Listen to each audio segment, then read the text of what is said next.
You know what's actually insane? We have chosen to live like this, purposefully, over the last 6 years. On this side of the mountain here in Panama, we started off living in a 90 square foot school bus, and that lasted for about 2 years, which then evolved into a 180 square foot shed. We doubled our living space, which was massive for us at the time. And now we are expanding our living space to 600 square feet of not only just decking space, but also a 3 glass-sided activity center for pottery, for exercise, for editing. That's only gonna be 100 square feet. We can't do all that stuff in there. Etc., etc. Honey, we've been able to do a lot of things with a little bit of square feet. Since when did we call this an activity center? Since right now.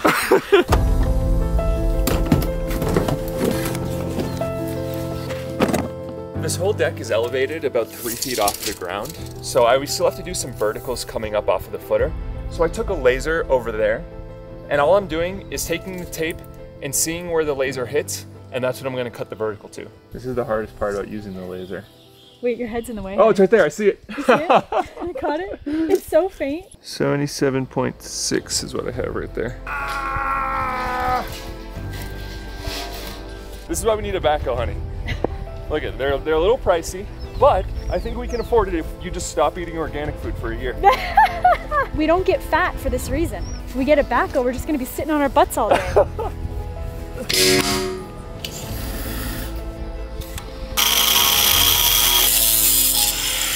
One challenge about having metal here is how quickly we get surface rust on the metal. So this was actually delivered about 2 weeks ago, and this whole thing is just totally covered. But luckily it is just surface rust. It comes right off. So George's just gonna go ahead, use this fancy tool right here, and this will scrape all of it off. But on the other end, it's also crazy how quickly wood rots and gets surface mold on it. And that's the kind of stuff you really don't want to be messing with, and it's much, much harder to get out of the wood. Hence why we basically use metal and concrete for majority of the things down here.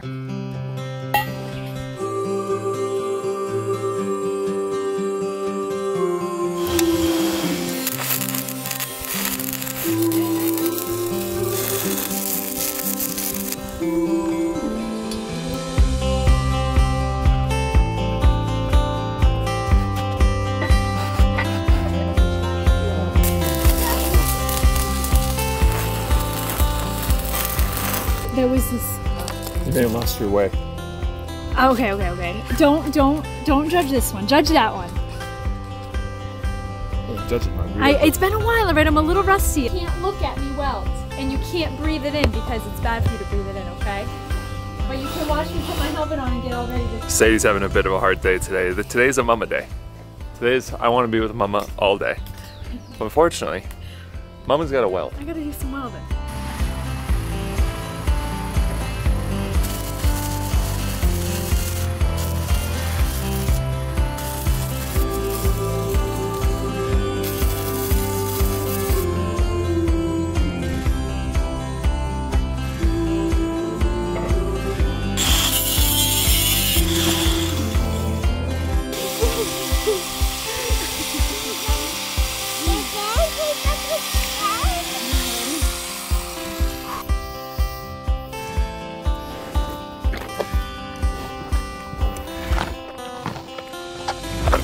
You'd think after all these years of construction and building that I'd have a much better eye for things, but I'm someone that's very visual. I have to see the progression to actually be like, oh, okay, I can see how this is gonna be now.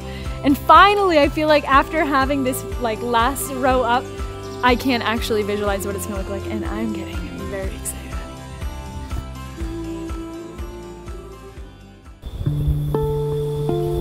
Tonight is movie night for Kaylee and I. Sadie's going to bed early, and Kaylee and I get to have some nice peace and quiet. I remember when we moved here to Panama and Kaylee and I signed up for a Hulu subscription. You know, we were posted up on our land here, we had the popcorn out, find the movie that we want to watch, and then the biggest buzzkill. I'll show you guys right now, but basically we clicked on the movie and then we got this message. Little do you know that Hulu isn't available in Panama, and Hulu isn't available in most countries around the world. But that's where the sponsor of this video comes in, which is Surfshark. Surfshark is a VPN, and what it's most known for is the privacy that it gives you, because it basically makes you anonymous on the internet. It protects you from hackers, it protects from people stealing your information, because it puts a middleman in between you and anyone on the internet trying to get your private information. But there's an incredible hack that you can use by using Surfshark. So in our case with Hulu, where Hulu doesn't work in Panama, by connecting to a Surfshark server in the United States,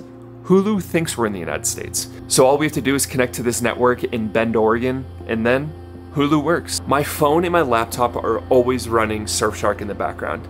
And that's not only to keep me safe, but to make it seem like all the websites that I'm using think I'm still in Massachusetts. It gives me peace of mind that our bank account is safe, our YouTube channel is safe, all of our personal information is safe, and it makes the browsing experience just like we're back in Massachusetts. And maybe that's a little nostalgic for me. But if you guys aren't using a VPN, I highly recommend Surfshark. They're a huge supporter of our channel, and if you click the link down in the description and use code THENOMADIC, you'll get 3 months for free.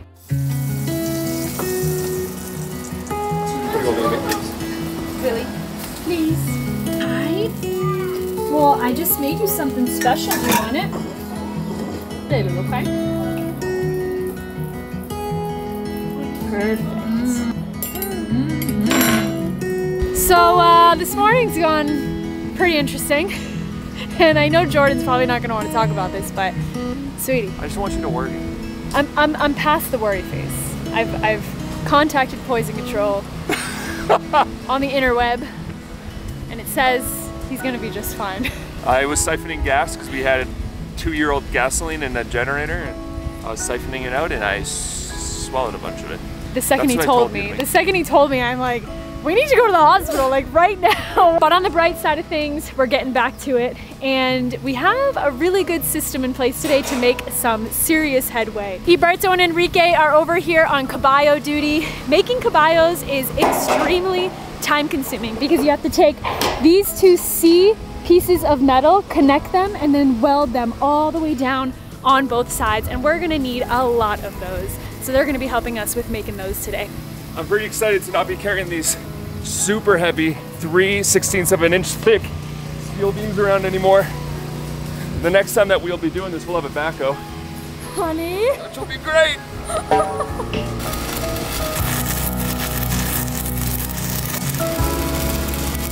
Let's go have a little check-in with my man over here. How you feeling, sweetie? I want to take a lighter and hold it up to my mouth and blow and see if I'm like a dragon. Yeah, that would be a fantastic idea. Sadie would love it. Men, gotta love men. I'm just trying to impress my daughter, honey. She loves dragons. In the last video, we had a little chat with you guys, and it was about this tree. And the idea was, do we keep the tree and have it in the center of a deck as a nice big shade, or do we cut it down? And the consensus was,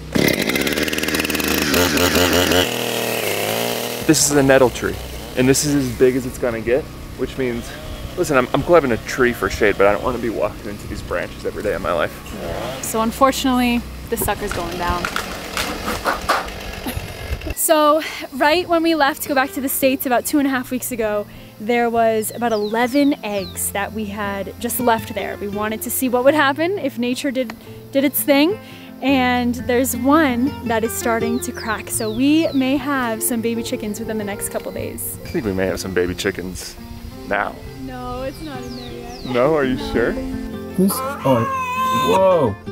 That's a lot of eggs. You see one cracking in there? Yeah, I see one like cracking. Wow. Oh, she's not happy with you, Karen. He's like, I'm just trying to keep my eggs warm. I'm loving how this is coming together. This is a pivotal moment. This is where we shift gears and start putting down, you see these caballos here? We need to extend those now all the way to the end of the deck. This is the equivalent of what people use as floor joists in the States. But here, you can't build anything out of wood, so this is galvanized steel. So I'm gonna start measuring up this distance, cutting the caballos to length, and getting them in place.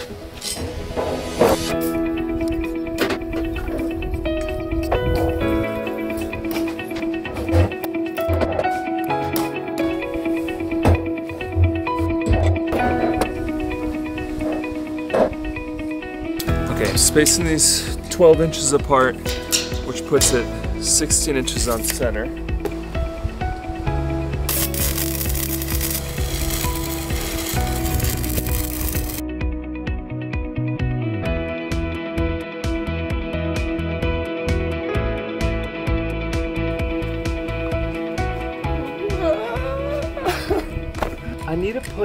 one more support beam right here. I need to put a support beam similar to this on these beams so we can continue the deck going all the way over to this space. This back deck has been so underutilized, but once this is done, I'm telling you, we'll be out here all the time.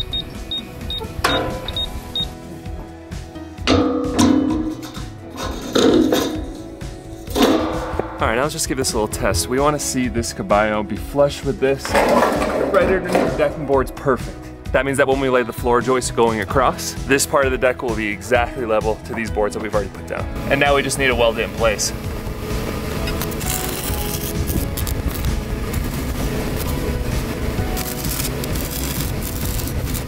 You helping me, Bubba? Man, this thing's gonna be so cool, honey.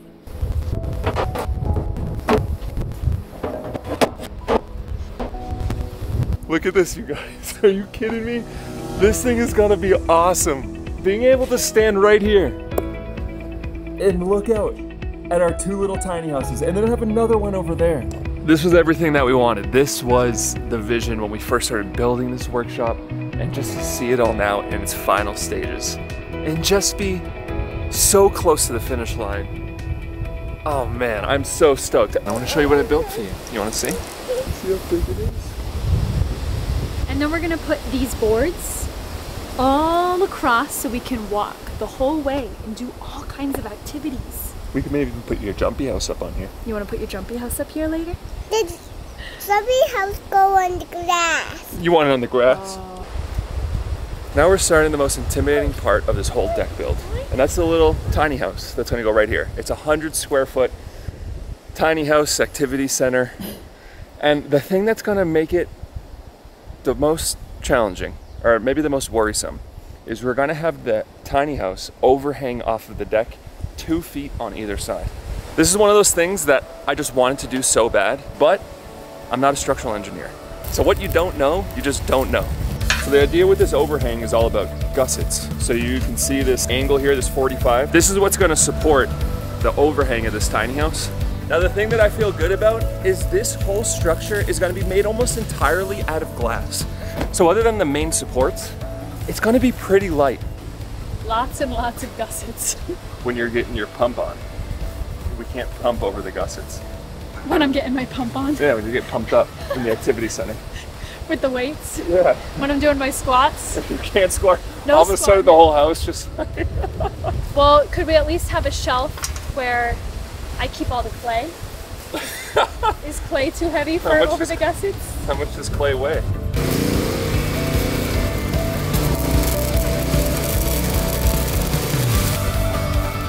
It's gonna be the first visual series. We always gotta take a step back, get the full visual, full effect. I mean, like we said, honey, worst case, worst case. We just add some more footers later on.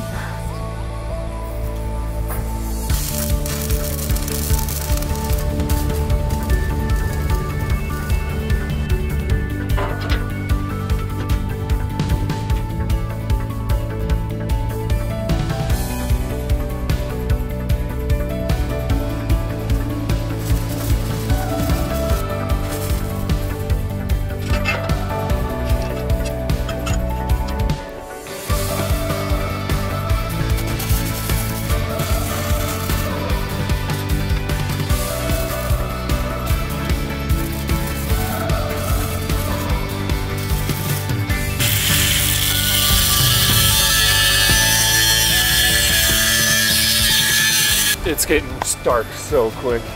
Clouds are coming in, the rain's coming in, but I just want to get this last piece in place. And this one was pretty complex to cut. Hope it fits. I just want to try to get it in place, put a couple tacks in there, and call it a night before it gets dark.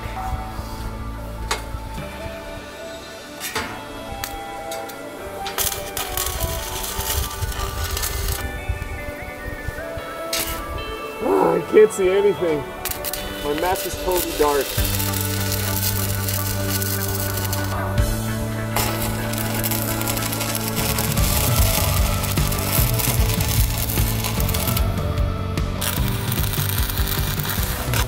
Okay. Done. Well, I don't know if it's gonna work, but I know that looks pretty dang cool. Oh man, this is gonna be sick, honey. Is everything all right? Look, you see look at the corner over there. Look how cool it looks. That looks so good. Wow. We've made some serious progress in the last few days, honey. All I know is that when this thing is all done, man, is our living space gonna be massive. And even though we live in a tiny house now, and our house won't be too big either, we'll have plenty of living space elevated up off the ground. So much space for activities, so much space to watch this sunset every single day.